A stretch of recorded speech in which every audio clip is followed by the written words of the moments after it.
ముత్తుకూరు మండల కార్యాలయం సమీపంలో ప్రత్యేక ఫిర్యాదుల పరిష్కార వేదికను సర్వేపల్లి ఎమ్మెల్యే సోమిరెడ్డి చంద్రమోహన్ రెడ్డి నిర్వహించారు. తమ సమస్యలను ఫిర్యాదుల రూపంలో తెలియజేసేందుకు మండల ప్రజలు భారీగా తరలివచ్చారు.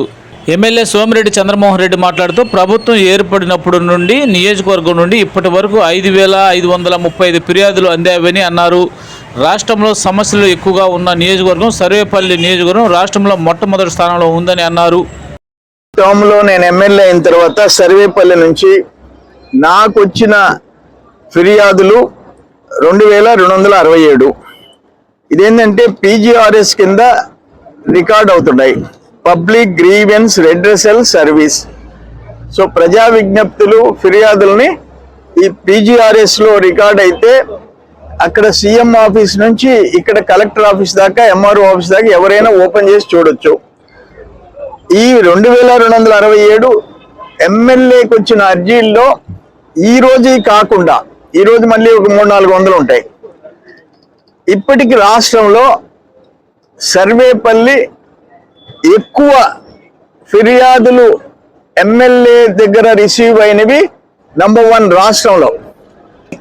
గత 5 సంవత్సరాలు భూముల్లో సర్వేల్లో మోసం, ఆ ప్రీ హోల్డ్ అని చెప్పేసి వాటిల్లో మోసం, పిఓటి చట్టం కింద దోపిడీ, జగనన్న ఇళ్ళు దోపిడీ, ఆ స్థలాల్లో దోపిడీ, ఒకటని కాదు అన్నిట్లో. అవన్నీ ఈరోజు మేము ఫిర్యాదులు సేకరించాల్సిన పరిస్థితి వస్తుంది. అంటే 5 ఏళ్ళు దుర్మార్గమైన పరిపాలన జరిగింది సర్వేపల్లిలో. ఎక్కడో ఇరువురులో 2 లారీలు పట్టుకున్నా అంట. దానికి ఆయన పోస్టింగ్లు, సాక్షి పత్రిక, శాండ్ ఆల్మోస్ట్ ఫ్రీ అయిపోయింది, ఇసుక రాష్ట్రం అంతా. ఎవరైనా ఎక్కడైనా ముఖ్యమంత్రి గారు ప్రకటించారు ట్రాక్టర్ పెట్టుకొని ఉచితంగా తోలుకోబొమ్మని.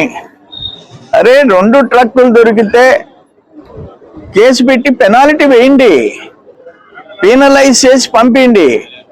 ఏదైనా కూటమి ప్రభుత్వంలో, చంద్రబాబు నాయుడు గారి ప్రభుత్వంలో చట్ట ప్రకారం చర్యలు తీసుకుంటారు. ఎవరు తప్పు చేసినా, పొరపాట్లు ఎక్కడైనా జరుగుతాయి. మీ మాదిరిగా మంత్రులు, ఎమ్మెల్యేలు, ముఖ్యమంత్రి ఓపెన్ దోపిడీలు ఉండవు. లేకుండా ఈరోజు మాట్లాడుతున్నాడు. ఇసుకలో 100 కోట్లంట. అది ఏందో కర్మ. అది ఆ నోటికి హద్దు లేదు, బుద్ధి లేదు.